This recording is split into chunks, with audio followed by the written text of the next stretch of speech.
zone. What up, players? It's the morning after with Nick and Big J. Welcome to Wednesday, 22nd day of July, 2026. My name is Nick. There's Big J right over there, dude. Yeah, man. Good morning. Good morning to you, Big J. How are things on this Wednesday morning? Great start. It's a reasonable temperature in here. It is. The air conditioning is back on. It feels like it's a normal day. It's not. We're not getting sweated out of the studio. Baked. But it was a hot day yesterday. Agree or disagree?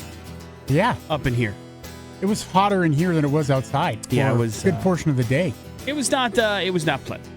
But they got it figured out, so you got to get credit where credit is due. We are functioning and back at her normally today, which feels good. Which means now we have no excuse if we're miserable, right? Yeah. No, it's just we're miserable pieces of you know what. Now it's just on us if things don't go well. And we're not going to let that happen. Hell no. Because we have a summer of fun keywords to give out today. Big J's got a movie review for us. He saw Abraham's Boys. Look at me. I'm Abraham. Abraham. I'm Bosch. And my boys need to carry on my legacy. I'm the Canis face guy since Guy Hamilton. Guy Hamilton. I'm trying to think of who you think you're trying to reference. The guy from... You mean George Hamilton? Yes. Okay. Yes, sorry. I got the Guy G right. Hamilton is something, and I'm trying to think. I think it's a combination. Okay. I'm combining things. But, yeah, the famously tan George Hamilton is what you're talking about, right? Boy, what would you say George Hamilton is from if you had to? The only thing I can think of Mars? is Zorro the Gay Blade, but... 18. What? Wasn't he in 18? That's George Papard. What are you doing? Yeah, I don't know. Well, Pop Culture Smackdown is going to be an easy way to win some prizes today. That's coming up at 8:30. It usually is. Plus, we have an opportunity for you to go to Slightly Stupid. Our X-Fest Battle of the Bands is this Saturday. We have tickets to that as well. Should be a fun Wednesday. Let's do some Beck for you. It's Loser on the X. What's going on in the news today? The morning after with Nick and Big J. Did you see Buster Bronco on national TV, Big J? I didn't watch it, but I heard about it. American Ninja Warrior. That's right. It was a pretty big deal. One of the things that I enjoy the most about Boise State graduating class is that's when they finally unmask Buster Bronco, and you find out it's not usually one person. It's like 3 to 4 people that play Buster Bronco throughout whatever kind of season or their particular class there. But one of the former Buster Broncos, Matthew Duffy, decided he wanted to compete in NBC's American Ninja Warrior. He's not a Buster Bronco anymore, but went down to Las Vegas. I guess the university must have let him borrow one of the Buster Bronco uniforms because when he was introduced, he came out dressed up as Buster Bronco. I would think that would be preferred. Getting everybody sorts of pumped up, and then he ended up taking off the uniform so that he could actually compete in the obstacle course. But apparently, he was a finance graduate from 2025, and last year he filmed an audition video at Bodies of Motion, a Boise gym here, and then got the green light to come and participate in Vegas at the American Ninja Warrior taping. So he ended up doing a run at the obstacle course, and before he made the run, Big J, former Boise State Bronco, current Las Vegas Raider, Ashton Genty, recorded a nice video wishing him a bunch of luck and to make Boise State look good. And so he had himself some fun, but Big J, he was not able to get past the roller bags obstacle. So he was out before the end of the qualifying round. That's not easy, man. It's tough. There's nothing about that looks easy. Yeah, I know. But credit to him for getting the call. Credit to him for showing up. And nice to see a little Boise State on national TV. But he says during the time he was there, he was happy to meet additional and other athletes, entertainers, and other competitors from across the sport. So it wasn't a wasted visit to Las Vegas. How say you, Big J? Yeah, I don't think it's ever wasted. You never had a wasted visit to Las Vegas? No. I certainly have. Sounds like a personal problem. It definitely was. Definitely was. Big J, things are rough all over. Agree or disagree? I mean, that can't be possible all over. Well, things aren't great at ESPN. I'll put it that way. Yeah, that in particular, not great. Yeah, as they continue to make sure people are, I guess, looking for different jobs, because there are some big names, Big J, that went back and got cut yesterday, including, crazy to say out loud, but Carl Ravitch is gone, who's been the voice of baseball in some way, shape, or form in college football for ESPN for decades at this point. And now he's gone. Ryan Clark was fired. Cam Newton was fired. Apparently, Tom Paracello, one of the NFL insiders that has a bunch of insights that a bunch of clubs are not going to be back next season. But Tim Tebow got a multi-year contract extension, Big J. So he will be sticking around, but some of these names will not, which is rough, of course, and sad. Makes me sad, Big J. Some of them, like, good riddance. Who are you not a fan of? Ryan Clark. What happened? Just a hot take. Like, he just lives to give out a hot take. And you're not a fan of And something. it's like, come on, man. I mean, but that's like every sports personality Not in the world everyone. right No, I don't Pretty think it's much, though. everyone. I don't agree with that. Okay. Give me an example of somebody that you don't think gives out hot takes. But Pat McAfee? You're kidding me. No, I'm not kidding at all. Got it. Dude is authentic. Sure. Big J, You go to hell. rest in peace to Kaylee Hoddle, Big J. If you watched any of the Godzilla vs. Kong movies or Godzilla X Kong, The New Empire, you may remember her as the little teeny tiny girl that also knew sign language that was able to communicate with Kong that way. She showed up in both of those movies. She, of course, grew up in a deaf household, so she was able to understand and know sign language at a very young age, which gave her a perfect opportunity to join the Monsterverse. But she passed away in a car accident. Yeah, it's awful, man. It's a really, really sad state of affairs. So, of course, really, other than those two things, she was on Magnum P.I. Did you ever watch the reboot of Magnum P.I.? A couple episodes, but some of the first couple seasons are hard to track down now. Oh, is it not streaming anywhere? Yeah, it's a weird thing. What was it? Was it a CBS show? Because it was on CBS, but it wasn't a CBS show. It was some other production company, and there's the seasons are all over the place. It's hard to find. So Got it. I did not get the chance to really get into the whole series. Either way, rest in peace to Kaylee Hoddle. Far too young. It's terrible. Lose somebody. Morning After with Nick and Big J. Coming up in a few minutes, we got ourselves a movie review from Big J. It's all on the way on the X Rocks. See them at X Fest. That is Interstate Love Song by Stone Temple Pilots here on the Morning After with Nick and Big J. I guess we probably shouldn't be that surprised, but as of yesterday, according to reports on the internet, Home Depot has officially rolled out their Halloween collection for 2026. Now, we are more than 3 months away from the annual holiday, but it's, I suppose, the next big, widely celebrated one on the calendar, as far as what decorations are supposed to be hung up. I mean, not to say that you're not going to celebrate Labor Day, but there's not a lot of decorations that go into it. You know what I mean? Yeah, there's no... Labor Day is one of the forgotten holidays. So usually Home Depot rolls it out in August sometime. But this year, they're deciding to roll it out in mid-July. No, July 5th is when all the Halloween memes start. I mean, the memes, sure. I mean, there's all kinds of people wanting to celebrate it. Why wait so long to throw it out? I mean, get it going, I guess. And so, yes, as opposed to rolling it out on August, they've decided to do it as of the 21st this year. There's all the Home Depot stuff. The 12-foot Skelly Skeleton is back. And now it's got new tech that lets owners control its movements. You can speak through it with Bluetooth, so you can scare a lot of people with your big old skeleton if you want.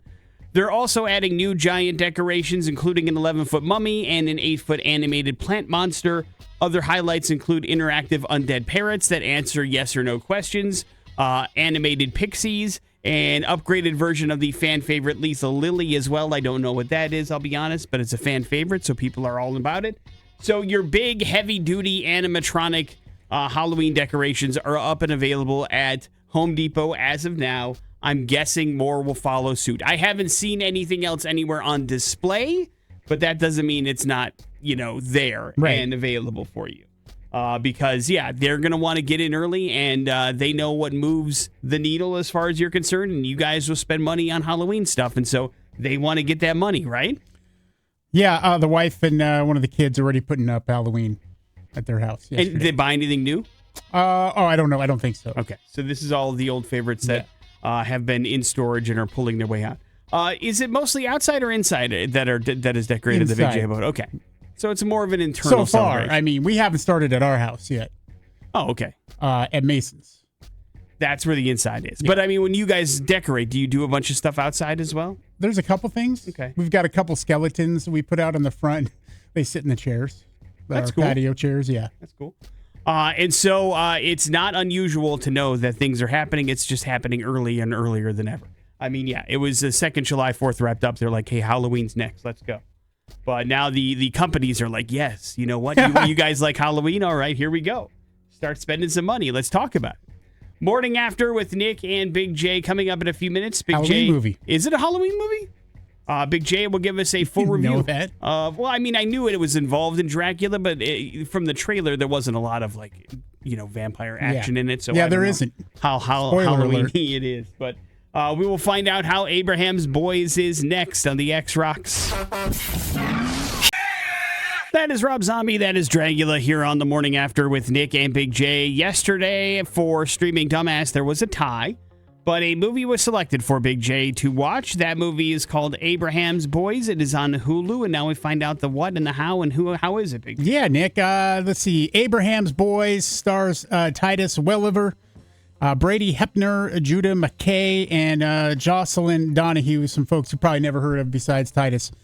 Nick, and here this story is a story about Abraham Van Helsing and his family a couple decades after they took care of Dracula, right?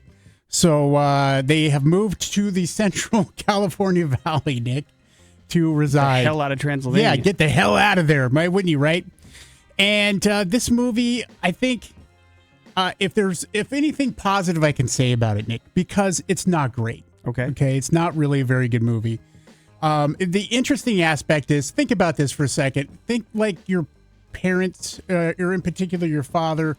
It was a hard man and not very nice. And then all of a sudden you find in the basement a human being tied up. And then, yeah, I know you haven't. And then he's like, hey, this is how you take care of a vampire. And then does the deed there in front of the kids. But there's absolutely zero proof vampires are real. No fangs, no nothing. So basically... it just looks like a rando tied up in the basement? Yeah. And yeah. he kills him vampire style? Okay. Yes. And so it's kind of like, well, would you really believe your dad? Right, if he's been a jerk your whole life? Yeah. And would you be like, yeah, you're a vampire hunter. This makes sense, but tell me more about it. Like, where's all the vampire stuff? And there's no evidence that vampires actually, it would be like an interesting thing. Like, you believe your dad, or is he just a serial killer? Right. Is he having a psychotic break? So to me, that's kind of the storyline. That's interesting to me. It is. That's an interesting aspect, but they really don't do a very good job of leaning into that. Okay. I think it was almost an accident from the story. Like, maybe they intended that to be some sort of plot device. I don't know. I found that the most interesting aspect of it here, and they didn't really do the story around that fact. That could have been kind of fascinating, and of the moral dilemma there of your father and, just the times and that kind of thing. So, but no, this movie is really not that great. I mean, I bet they filmed this like in a week. In like one location out in the middle of somewhere in Utah, or I don't know. There's not a lot of interesting things going on here.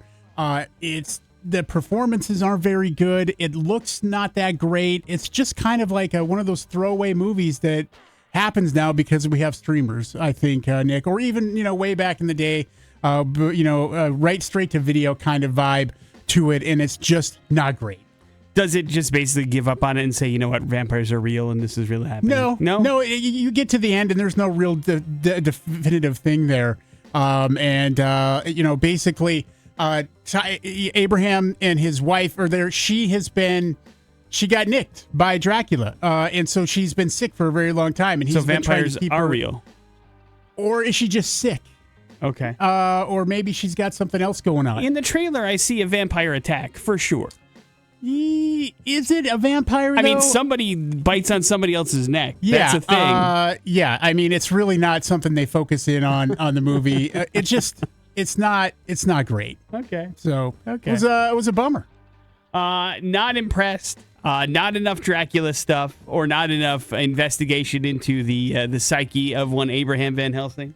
Yeah. It's all just not that great of a movie. Well, then what's it a unfortunately. story? What's it a story about? The kids and their dad, a crappy relationship? Yes. Yeah, for the most part. The kids are scared to death of him. Okay. And he isn't really the greatest father figure, and he's always yelling about. And I think really it's about, that whole thing of, father having a business and trying to hand it down to their kids. He always said that his wife wasn't didn't think the kids were ready to know about this kind of life. And then after she passes away in this, he has no choice but to show them. And that's when they get freaked out, as you would, obviously, if you saw your dad stake somebody in the heart, kill them right in front of you, and then try to convince you that, a lot of bad stuff is real out there. That's what I think the underlying part of this movie's about. They just didn't do a good job on it. What year is it supposed to take place in? It's 2 decades after Dracula. So, 1900, early 1900s. Got it. Somewhere in that area. But not Big J approved. No, God, please don't watch this movie. Okay. For your own good. He says, thanks for picking this one, Nick. Good job. Well, I did it because Idiot. I watched the trailer and it looked interesting to me, and then I saw all the appreciate that you watched the trailer. things God. That were said during the trailer. Of course, I know that's supposed to suck you in, but they had a bunch of Stephen King quotes that was talking about how cool and amazing the story is. Yeah, I'm like, okay. I saw that too, and I'm like, is he just for hire on that? Now that could be as well, but I'm telling you, the other one didn't have any quotes about how cool and kick-ass the movie was. So I was like, well, at least I know who Stephen King is. I don't trust Stephen King after watching this movie because I saw that too, and I'm like, what? To each their own. I mean, the movies are subjective. Morning After with Nick and Big J. There's your movie review. Coming up in a few minutes, some important stuff. It's the X-Rock. News. Important stuff. Launch newsfeed. On the Morning After with Nick and Big J. You been having fun this summer, Big J? It hasn't been the funnest summer, no. Well, then you obviously need to lean a little bit more into the X's Summer of Fun, which is your sponsor for important stuff.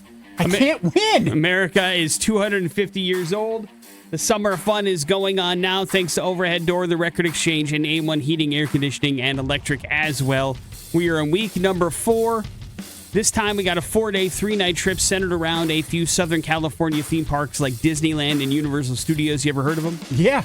And so we got you covered there. If you want to win, you got to get qualified. We have Summer of Fun keywords coming your way at 9, 11, 1, and 3 every single weekday. You tune in, you text us, you get that keyword correct, you're qualified, and obviously the more times you get the keyword correct, the more opportunity your name could pop up in the end of the week drawing, and you could be the grand prize winner.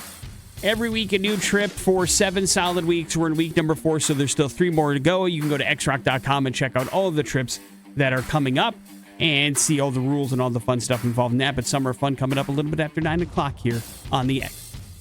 Big J, you like watching TV, do you? Yes, unfortunately. A new study suggests that if you watch TV a lot, you may cause significant brain changes over time, and not a lot of them are good, my friend. Researchers analyzed data from roughly 17,000 adults around the average age of 53, so right around your age. Damn. And MRI imaging revealed that participants who watched TV as what they described as, quote, very often, showed tissue loss in areas linked to vision, logic, and memory. Changes were also seen in the occipital and frontal lobes, which govern visual processing and executive functioning. Now, unlike TV, mentally engaged seated activities like, writing, reading, problem solving, these act as like a cognitive workout. And if you're just kind of hanging out watching TV and just chilling out, you're not doing any of that stuff, and you're shrinking your brain, Big J. Damn. Stop shrinking your brain, No. dude. What's the matter? Not You gonna want do it smaller? Yes. It was too big. It's too big? It was too big. Now it's just right. Whittling it down. We got a Goldilocks brain situation over here. You don't want it too small. You want it right in the middle. Yep. Make sure you're good to go. All right, well, keep watching that TV, buddy. You're doing just fine. Thanks.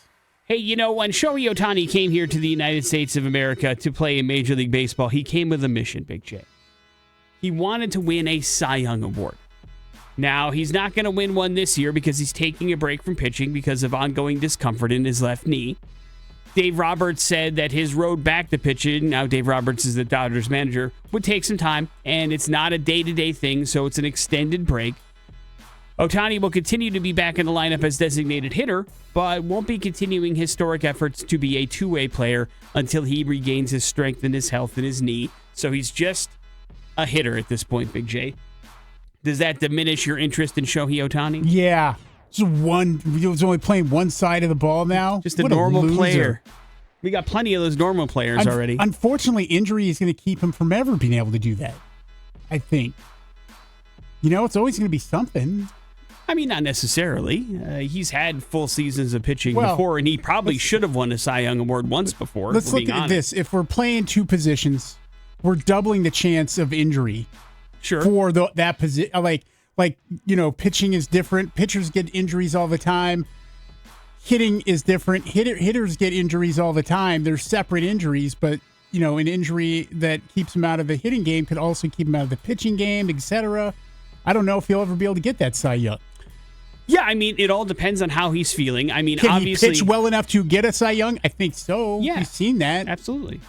I mean, I think, but for the same reasons you say it's tough to do that are the same reasons why he is automatically the top of every MVP ballot. Yes, You know what I mean? Yes. And so that's where the toughness comes in. But yeah, injuries are going to play a role in anything. And if you can't stay healthy, it's going to be difficult. But also, if that means you're only doing one part of your job and you're also really good at that, then how do you, Right. I understand why he wants to take a break. And maybe next year will be Cy Young. Or maybe he'll never win one. Who knows? Big J, Amazon Prime Video has decided to order an 8-episode RoboCop series. The project has been in development since Amazon acquired MGM back in 2022.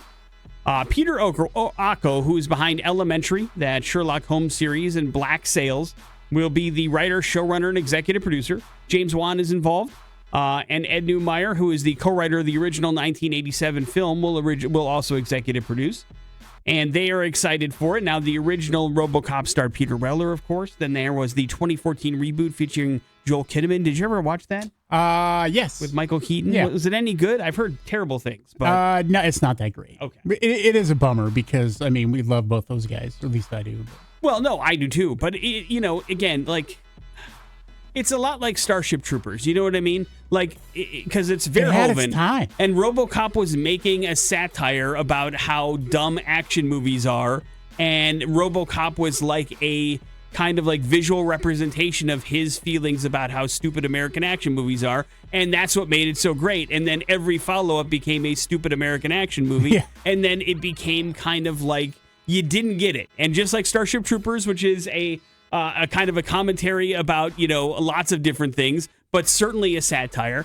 All the other Starship Troopers took it very seriously. It was like, how do we blow up bugs? You way missed the mark on that one. And so when you remake RoboCop, you can't do it unless you do it through the same lens and expect the same kind of results, and it becomes difficult. So who knows? I mean, listen, Amazon Prime is doing okay right now with some of their series.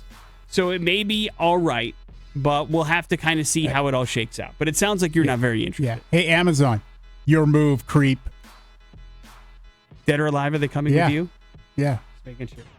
Morning After with Nick and Big J. There's your important stuff. We're going to go to hell next on the X Rocks. Nick and Big J on 100.3 The X Rocks. Sometimes it's nice to remember that we're not the only place in the world that does really stupid stuff sometimes. You know what I mean? Oh, of course, yeah. Because you start to kind of look around and go, geez, these are the end of days. But you look around and you go, you know what? It's the end of days everywhere, and that's kind of nice. As we head to Russia. Yeah, we're not alone. Okay. For today's We're Going to Hell story. And for instance, Big J, let's say you have yourself a plumbing brand. A brand that does a lot of plumbing equipment, of plumbing things, and you're trying to get people to stand up and notice. What are some things you could possibly do? You're in the world of marketing and ideas and all those kinds of things. What would you suggest to a plumbing company that's looking to take the next step in terms of marketing and visibility? I would say find a niche in the plumbing world. Okay. And go in on it. Such as? Let's go with clogged drains. Okay. All right. Be the best at clogged drains. I think you're confusing plumbing equipment with plumbers specifically, but understandable. Okay, well, you can sell clogged you can sell things to clean out a clogged drain. I suppose you can. But I'm thinking more along the lines of a company that sells equipment like sinks and those kinds of things that can help you out in those worlds. I'll save you, Big J. The idea is they wanted to hold a contest, right? Get the idea out there that their product is very cool and has their finger on the pulse of cool things. So you're a plumbing brand, you make sinks, you make toilets. What do? You put together a thing called Game of Thrones. Do you get it, Big J? Yeah. It is a popular television show, or at least it was 10 years ago. Yeah, way to be on top of it. And, of course, a toilet is also known as... A loo. Or... A water closet. Or... A crapper. A throne. And so Game of Thrones I get everyone. kind of makes a Stop little playing bit of sense. these games with me. So they decided to come up with a contest where people would sign up to drink a non-alcoholic sparkling drink out of brand new toilets using large straws, right? Yeah. The person who emptied their container first was declared the winner. Now, it's important to remember that these are brand new toilets. They're not hooked up to anything, so there's at least that. Allegedly. I know. Well, I mean, I'm looking at them. They're in the middle of a room. There's no plumbing attached to them. And yes, whether they're new or not is, I believe you have to put a little bit of belief in the system. But they had a lot of people sign up for this event, Big J. Because the prize was $1,200. Nothing to sneeze at, right? Yeah. You said this is in Russia? Yes. Oh, especially now. That's like $1 million. Might as well be. And so this was only part one of the Game of Thrones. Once they got through, there were 7 different heats of people drinking a bunch of water out of a toilet in order to get to the second part. And the second part had a lot in common with a contest that was once run on the X, I believe. The second part of the contest was once every the 7 people that got to the second round, they had to sit on the toilet as long as they could without getting up, right? It's like the hands on a hard body contest that everybody does. Or what was the Survivor thing that you did in the mall? I don't remember doing a Survivor thing at the mall. There was something that somebody had to live in some particular place for a long period of time. No, that was a thing we did on J105. Okay, what was it though? It's called quarantine. Okay, quarantine. And what we was lived the through idea? it in 2020. It was, I think it was like 10 contestants, and they all lived. Remember, we had the big speaker. It was before my time, but you told me. Yes. Yes. We had this trailer. It looked like a huge ghetto blaster, and it was very spacious in there, and so they had to live in that for like a week. So it's 10 people living inside Yeah. of a small space for a period of time with no showers and those kinds of things. And whoever could stand, whoever was in there the longest won. I don't remember. You don't even remember. 15 years ago. It's a lot like this. They sat on a toilet forever and they won $1,200 is really what it boiled down to. Here's the crazy thing. This story is 5 days old. The contest is still going on, Big J. There's still 4 people taking part in it. So, yeah, they're living on a toilet for a very long time. I don't know why that's happening or what they do. They must be allowed breaks. I think by law you have to give them like a break to go to the bathroom and thing like that. So it's unclear who will still win the prize, but just know there are goofy, dumb contests going on all over the world, and none of them, at least so far here in our purview, involve a toilet in any way, shape, or form. So that's got to make us feel at least pretty good about it, right? Yeah. But there's a lot of people that are obviously pushing back against it, calling it degrading. You know, making people drink out of a toilet isn't exactly the most proud thing you could do to make your family something that's like, oh, that's cool. What's your kid doing this weekend? Drink it out of a toilet. Wants to win $1,200. But we do what we have to do to get by. Agree or disagree, Big J? Totally. And so they are happening everywhere. And the Game of Thrones, a big success for the plumbing company, which, by the way, in case you need to know, Big J, is none of our business. They're not even telling us the name of the plumbing company that's involved. Morning After with Nick and Big J. There's your We're Going to Hell story. It is the X Rocks. Here's traffic inside the Label Society, that is Name in Blood here on the Morning After with Nick and Big J on 100.3 The X Rocks. Big J, I've got a confession to make. Okay. I had a situation happen to me earlier this week, and I don't necessarily feel bad about it, but I felt like it was something that probably we could talk about and share. So, decided to go downtown for dinner earlier this week, right? Downtown. And you understand that parking in downtown Boise is not the easiest thing in the world to do. Oh, yeah, right? sure. Specifically on the street, if you want to do that. And that's kind of what I was looking for. But specifically, I was going to some place on 8th Street, which already is very difficult to find a place in and around that's not like 5 blocks away. And it's 100 degrees, so you're looking for as close as you possibly could get, right? Yeah. So, to give you an idea, I don't know if you're familiar with the area, but it's like 8th and Bannock, and you go down this road, and they have the back-in only kind of parking spaces. You know what I'm saying? You got to back in on an angle, right? And it's packed over there as well, but there is a space between 2 vehicles there.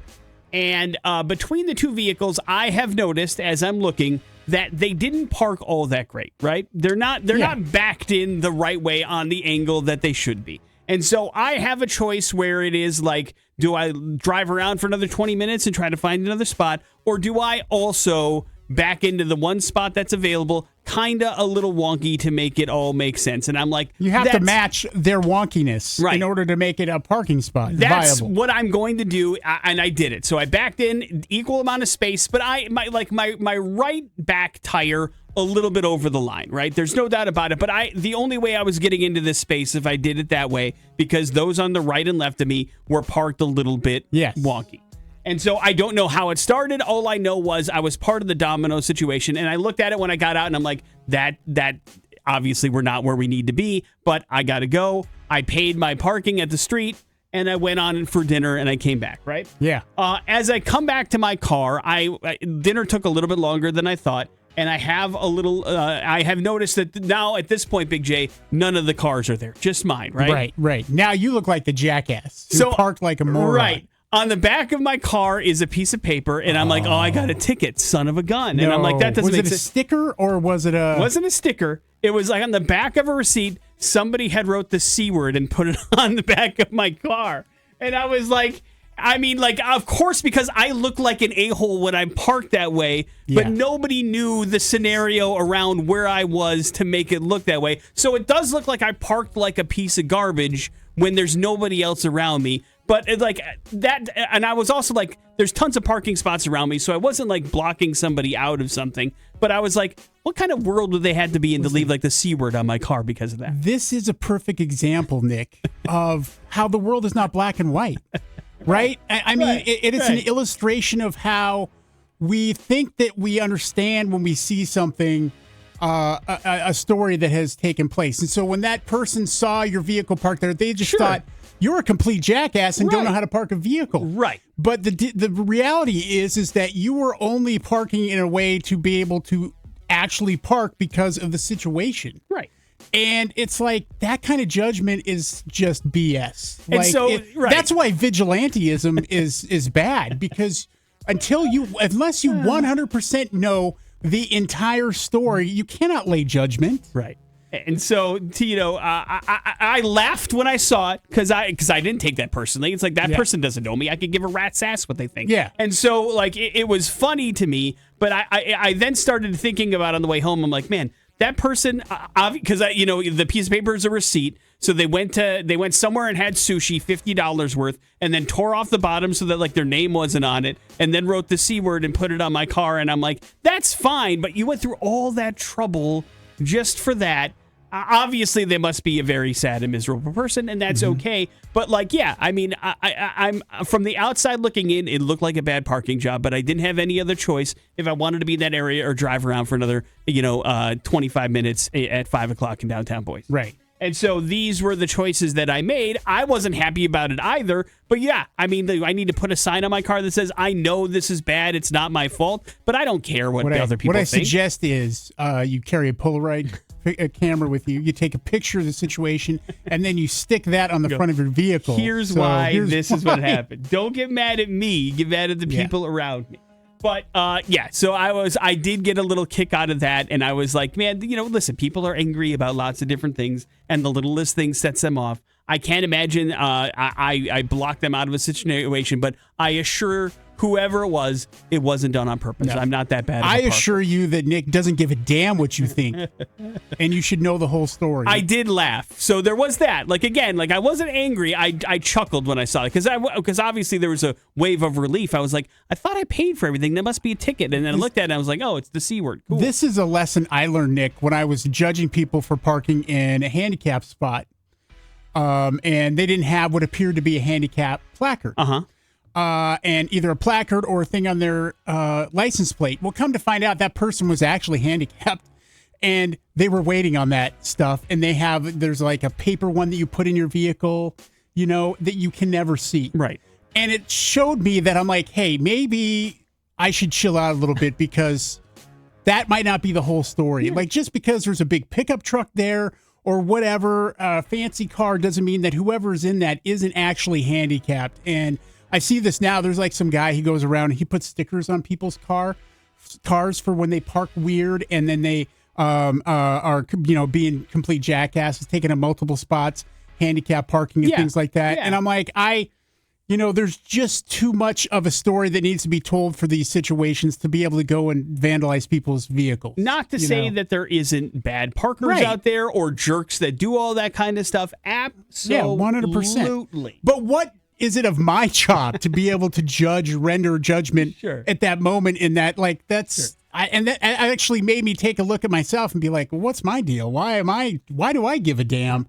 Obviously, it's not my job, and I want there to be justice out there. But, you don't know a whole story by looking at a parking situation like that. Sure. It didn't. I just thought it would be funny to share. It really didn't bother me, but it's a great thing to share. I thought it was funny. But I've seen you park, and he was mostly right. I don't think it was a woman who did that. So you're probably right. Morning After with Nick and Big J coming up in a few minutes. Some important stuff and your pop culture smackdown. It's the X Rocks. Important stuff. Launch newsfeed on the Morning After with Nick and Big J. Important stuff is brought to you by Team Mazda, the pre-owned superstore. Now, getting financed at Team Mazda, it's even easier than ever, thanks to GoTeamCredit.com. Everybody gets pre-approved, no effect on your credit, so check it out today. Log on to GoTeamCredit.com. Big J, they're learning. They're evolving. I'm talking about mosquitoes, my friend. Oh. According to a new study from NC State University and Augusta University, who have tracked nearly 27,000 mosquitoes in and around the southern parts of the United States, they have found a startling amount of insecticide resistance in mosquitoes that have been happening since 2018. Over the last 9 years, these mosquitoes have started to build up a mutation that have allowed them to mostly shrug off over-the-counter store-bought insecticides, and they become stronger and resistant to them.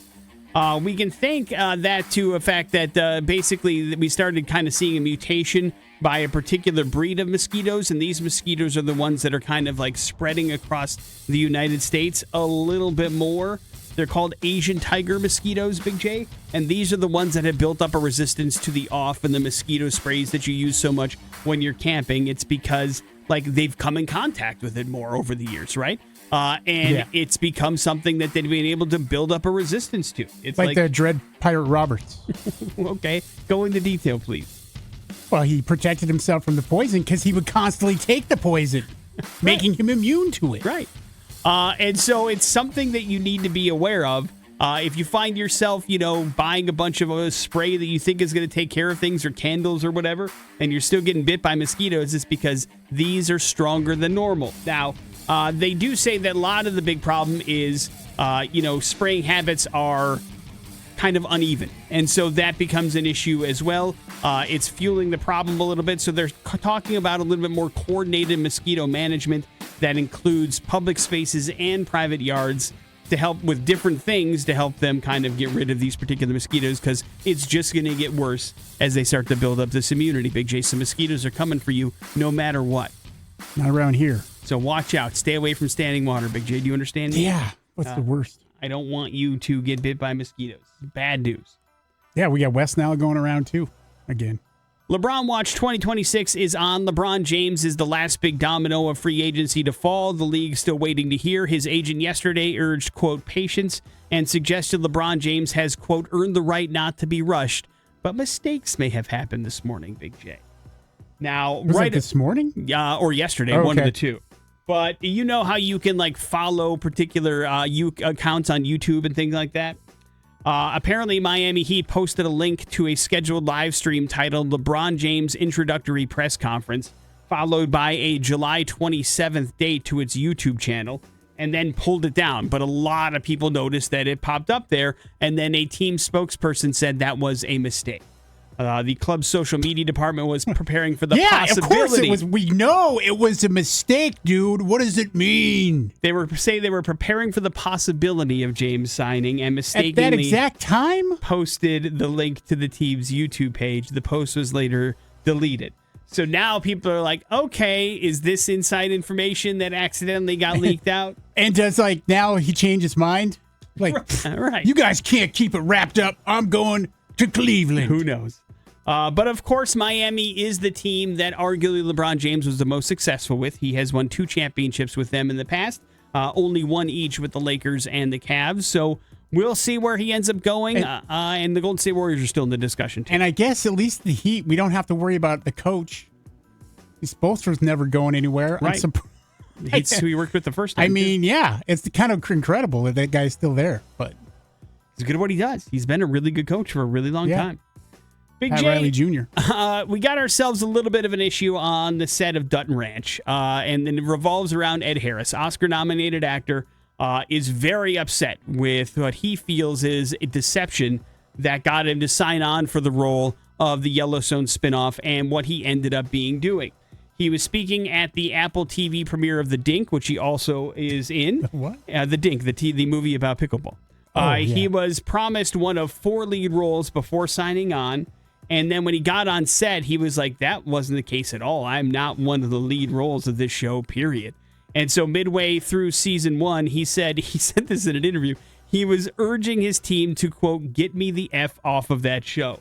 He said he was underused and inconsequential, and he's got better things to do than hang around a TV set when that's not what he was promised. So he was very upset. He said he filmed a bunch of stuff that was also cut out of episodes 2, so he feels lied to about these things. He is under contract for at least 2 seasons, so we'll see what ends up happening. I don't think so. But yeah, this is the same kind of thing now. Granted, there was a little bit of a different thing, but Tyler Sheridan, whatever he does, he pissed off Kevin Costner too. And so that was like a whole... So here's actually what happened, because Taylor Sheridan had talked a little bit more about this, that and you watched all of Yellowstone, so you can attest to this, that things got really weird after season 3. I don't know about that. Because I know Kevin Costner was only supposed to do 3 seasons. He'd only signed up to do 3 seasons. And so after the popularity of the show got crazy, he decided he would stay on, but that's when they started working on that whole idea, the fact that he was starting to work on his Horizon project, or his thing. Okay. But that was the reason why there was so much. It wasn't because he wanted to leave and ditch out. It's because he had only been contracted to do 3 seasons, and then anything after that was just him kind of helping out and him trying to rearrange his already busy schedule to fit it in, and it just wasn't working anymore. Then what was all the talk about the money stuff behind the scenes? BS, man. It was BS. Just BS. Well, then why? So he didn't come back for the final season because of Horizon? Because he was busy doing his movie, and he'd already, that was all. I don't know. It's probably a little bit of both, to Which be perfectly that, honest. to me, makes more sense than anything. Because it was certainly, granted, it got a little bit sloppy when he got into the politics side of things, and then the final season was just an absolute train wreck. It's almost unwatchable. But it certainly hasn't stopped the success of the Yellowstone spinoff train. That's for sure. But a lot of times you get lie to people old Ed Harris, sign on, and then you don't know what to do with them, and that's part of it too. Morning After with Nick and Big J. There's your important stuff. We got your Pop Culture Smackdown next on the X. Pop Culture Smackdown. Right. On the Morning After with Nick and Big J. Fantastic Morning After prize package here. Tickets to Slightly Stupid, the Road Trip and Summer Tour, which is happening at Outlaw Field next Thursday, July 30th. Going to be a fun show. There's no doubt about it. Always is. And then, of course, we have tickets to our Battle of the Bands, which is happening at the Revolution Concert House and Event Center on Saturday. We need you there. We need your vote so that we can find an opener for X Fest. All of this can be yours if you can beat me in Pop Culture Smackdown. All right, you need to get on the phone, 208-287-1003 for this prize package. You're going to have to know something about the Marvel Cinematic Universe, movies, music, perhaps. I know, Big J, listen, I have faith in you. You're getting at least one question right. I love it. Thank you. I know this is happening today. Just but best of luck. Slide the answer right over to me. I don't think you're going to need it. Hello, the X. Hi. Hi, who's this? Stacy. All right, Stacy, you're up first. Stacy, in the world of Marvel Comics, what vampire hunter is known for being a daywalker and using swords and firearms to kill vampires? Blade. That is correct. Right. It is, in fact, Blade. You're officially taking on Big J. Big J. Wesley Snipes. What was the original name of the movie that was split into two parts? Death Proof and Planet Terror. What was the original name of it? When it was both movies combined, it was called something else. Oh, no. Grindhouse. Yes. Right. Thank you. I was so scared for a second. Stacy, I don't ever do that on purpose. I promise. What instrument does Meg White play in the band White Stripes? Oh, no. Can you repeat that again? Yeah. What instrument does Meg White play in the band The White Stripes?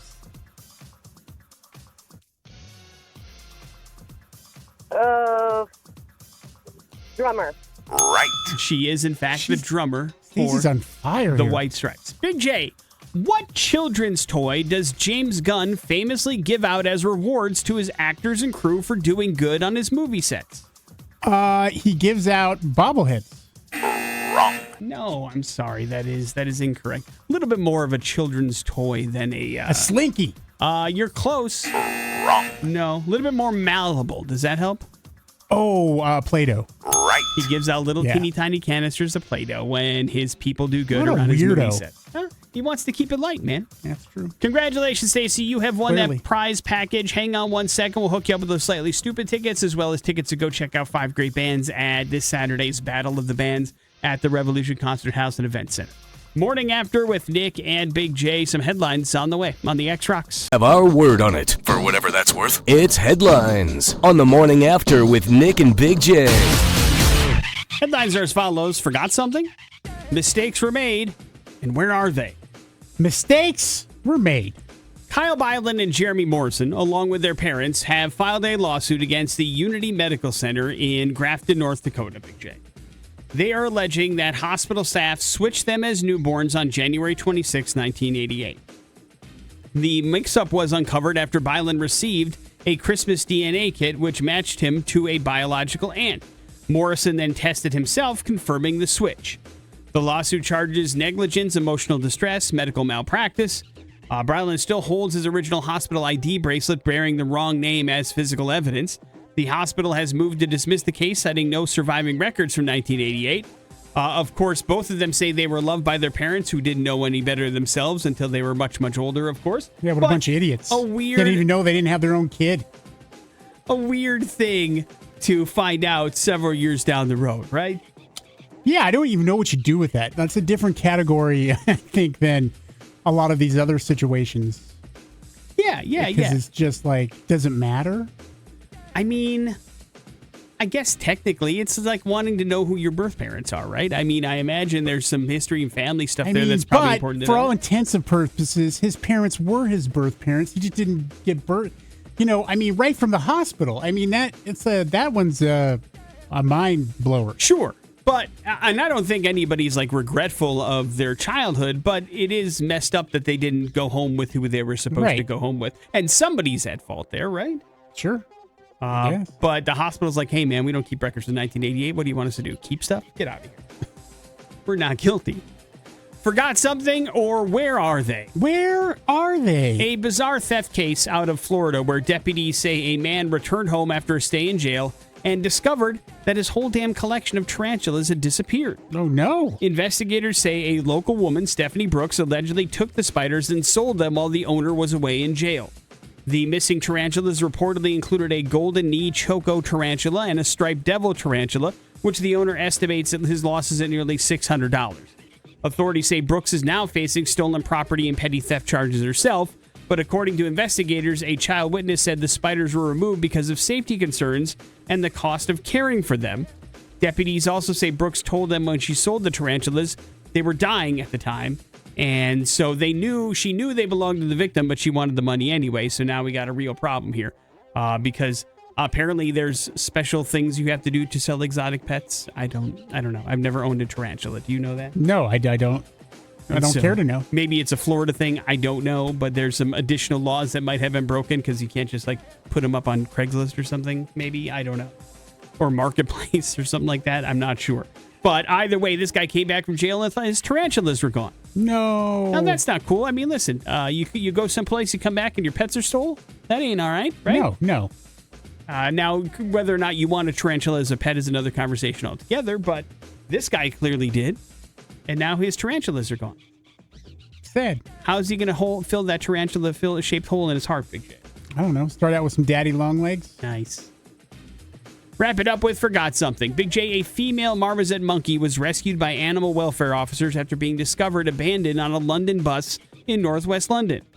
The animal was found by the driver when he drove basically at the end of his route on Friday morning. The monkey was hidden inside a small metal bird cage wrapped inside of a plastic bag, left with only a piece of an apple. She was stressed out and dehydrated, so the animal safety people there decided to make sure that they took her in and got her all taken care of. They do say it was clearly intentional, linking it to new legislation requiring primate pet owners in England to obtain licenses. Right now, anybody can own a monkey over in England, Big J. Oh, wow. And it's not the first primate they've seen dumped. It's not going to be the last one until they can figure it out. Now, the monkey is now named Oyster, and it's been transferred to a sanctuary and is in perfect health. Good. So that's the good ending to this story. But don't go leaving your monkeys on a bus, guys. How many times do we have to say it? Knock it off. It's awful. Yeah, you can't just abandon your pet. That's not okay. Nope. You got to make sure they're taken care of. And a little chunk of apple isn't going to do it. You understand me, Big J? Yeah. That poor little monkey. Morning After with Nick and Big J. There's your headlines. You're up to date on everything. Your first keyword of the day for summer fun. That's next on the X. Five-Finger Death Punch, Eye of the Storm here on the Morning After with Nick and Big J. Big J, I want to be cool. Help. Yeah, Nick, there's some things that you shouldn't replicate or do and follow. And we've said this before on social media and trends. And, some of them are people just posting that are, trying to get clicks. And so a lot of it's fake and BS. So, But the problem is there's a lot of people that are naive, maybe people that just don't understand, and they will try those things. And as a result, do harm to themselves, Nick. We go way back to the beginning of this with Tide Pods, if you remember. Of course I remember. I think that was the beginning of the stupid trends on TikTok in particular that were really bad. I mean, people were getting hurt doing the milk crate challenge before that. So, there were lots of stupid things people were doing that would hurt themselves, not just ingesting. Taking things that were harmless and then creating harm from them. Yeah. And we have another one, Nick, where people... some users are just joking, but here's the problem. Some people don't understand jokes, and they are purposely trying to catch Cyclospora parasite, the very bad diarrhea situation that's been, crisscrossing across the country, Nick. It's been linked to contaminated fresh produce. It's caused outbreaks. We've talked about it here. But they're doing this on purpose to go on a diet, Nick, the diarrhea diet, and celebrating weight loss after getting sick. Yeah, it's a weird thing. Don't do that. Don't ever get sick on purpose. What are you, crazy? Are you nuts? Do you know, have you any idea what this is doing to people and just the awful stuff that comes around it? You would do that to lose a few pounds? Man, that's not good. That's bad. I agree with you, but people do a lot of stuff to try to lose weight, Big J. And pooping probably seems like the least, the path of least resistance, but you're forgetting the explosive part in front of the diarrhea. Yeah. Isn't fun. And then the repairs to your toilet. The repairs to your toilet. Just the awful feeling in the amount of liquids you have to continue to drink to keep up with your body. Not great. I'll tell you what, the best way to lose weight, the most effective way, is a way that I don't want to find out, Nick, and it's called dying. You'll lose all the weight in the world that way. It's like when we grew up as kids. You'd be like, is Jimmy going to jump off a bridge? You going to jump off with him? No, Mom. No, I swear. Are you sure?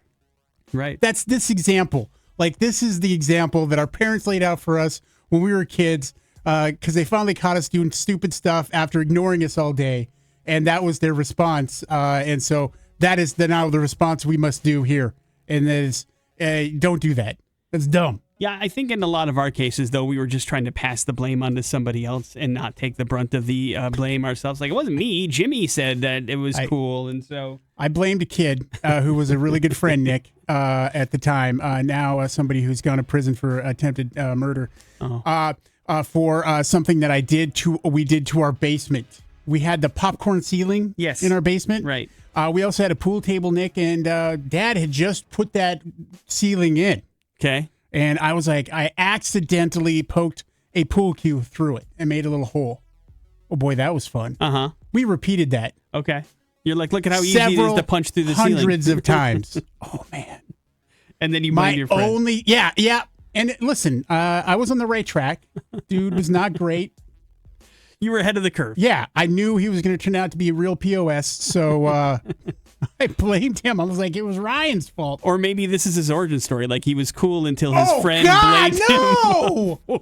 No! Like, everything was cool, and then my buddy blamed me for wrecking his ceiling. So of course I had to go down the bad path. I didn't even think about that. Jesus. You're welcome. Don't get explosive diarrhea. Morning After with Nick and Big J. Your bad impressions are next on the X-Rocks. Bad impressions. So far, I'm not impressed. On the Morning After with Nick and Big J. Yeah, we got a pair of tickets here for you to our Battle of the Bands X-Fest style here Saturday at the Revolution Concert House and Event Center. We've got 5 bands vying for the chance to open up X-Fest 2026 with Godsmack, Dorothy, Stone Temple Pilots. These bands are Basement, Cardiac Drift, Decipher, Ghostbox, and Subvert. All phenomenal. It's going to be an awesome night. We need you there to vote. So we're going to get you some tickets, and that's what this is all about. Bad impressions here. We'll do the very famous musician, Nick. 208-287-1003 if you'd like to try your hand for some tickets this Saturday night on us at the Rev Center. Big J will give you 3 clues to point you in the direction of that very famous musician. If you can figure it out, these tickets are yours. Good luck. Hello, the X. How's it going? What's up, man? What's your name? Ryan. All right. You're up first, man. At one point, I was called the Prince of Darkness. It was fun. Ozzy Osbourne. Bam! Good job, man. Hang on 1 second. We'll hook you up with those Battle of the Bands tickets where you want to do 2 and 3. Sharon! Okay. And then, Little bonus hit the for button. you. Boom. Why is Ozzy Osbourne in the news? Sad thing to have to, mark here, but it's been 1 year since Ozzy passed away, Nick. I can't believe it's already been a year. I know, man. I know. It's a real bummer. It is a real bummer, and Jack Osbourne has said he would love to hear everybody's stories about his dad, the fun ones, and maybe the not so fun ones. But I recently saw something a story about Zakk Wylde and Ozzy, and Ozzy hid his Parkinson's disease for a long time, years and years, from a lot of people, including Zakk Wylde, who had no idea. And then one night he found a bottle of pills and confronted Ozzy about it. And Ozzy told him what was going on. And the reason that he told Zakk he had been hiding it is because he didn't want to stop touring because of financial reasons for Zakk in particular, who was going through a rough time at the time. So there's a lot of great stories about Ozzy. It's one of the bummers. I never got a chance to meet Ozzy Osbourne. Oh, you never crossed paths with him? Never crossed paths, which is a major bummer and one I'll never get back. So that's too bad. Yeah, the only time I ever did was one of those cattle calls, where you're like in line with a bunch of people, shake his hand, say thank you for everything, nice to meet you. And that was kind of it. But it still was, cool to be in his presence. You know what I mean? Absolutely. So I certainly get it. For those that had a chance to cross paths with them and have their own Ozzy stories, it's an amazing thing. You should wear it like a badge of honor because it certainly is. But crazy that it's been 1 year gone. That is for sure. Yep. Morning After with Nick and Big J. We will wrap up the show here next on the X-Rocks. Injured? At Park Gordon, we don't back down to big insurance companies. that is Maria Brink, Eva Under Fire, Villainous here on the Morning After with Nick and Big J, wrapping things up for this Wednesday. Thanks for hanging out with us. Big J said no thank you to a little movie called Abraham's Boys, available on YouTube, Hulu. It was, the third movie in a row you did not like? Yeah. We got to turn this ship around, guys.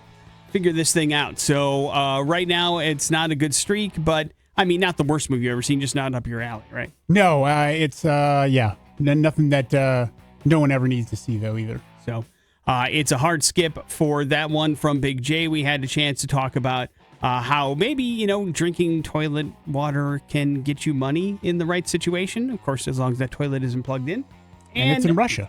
People leaving C-word notes on my car. These are things that we talked about over the course of the show today. Thank you for hanging out with us. Big J, it does leave you with the floor. Yeah, Nick, we both saw The Odyssey, loved it, and Christopher Nolan's film adaptation of The Odyssey has created a spike in sales of The Odyssey and the Iliad, Nick, but in audiobook form. That's how people digest these things these days. I would say in particular, that would be a little bit more interesting, I think, than reading the book, the audiobook version. I wonder how that would go. I'm not going to lie to you. They're hard reads, right? They're tough. They are. It's a poem. Yes. Poems aren't easy to read. But again, it's the different iterations of these things that sometimes add some stuff between the lines from the actual Homer thing. Because you'll notice that, whatever book is in the bestseller isn't by Homer. It's by somebody else, right? Yeah. So it's their translation of it with a little bit of extra details. That's how this thing kind of comes together. And so it's still, though, not exactly an easy read. You have to be into it and figure it all out. But it's good. It really is entertaining and good if you sit down to read both the Iliad and the Odyssey. But it is interesting to me that these are the way that they're being digested. I wonder what they think of them when they're done. I don't know. I'd like to find out. Love to hear Ray Porter's version. Would you? Yeah. Is he the guy that's doing the audiobook? No. Well, but he's great. Yeah, he's great at doing audiobooks, obviously. Morning After with Nick and Big J. There's your show. Thanks for hanging out with us. Jason Drew's coming up next. It's the X Rocks.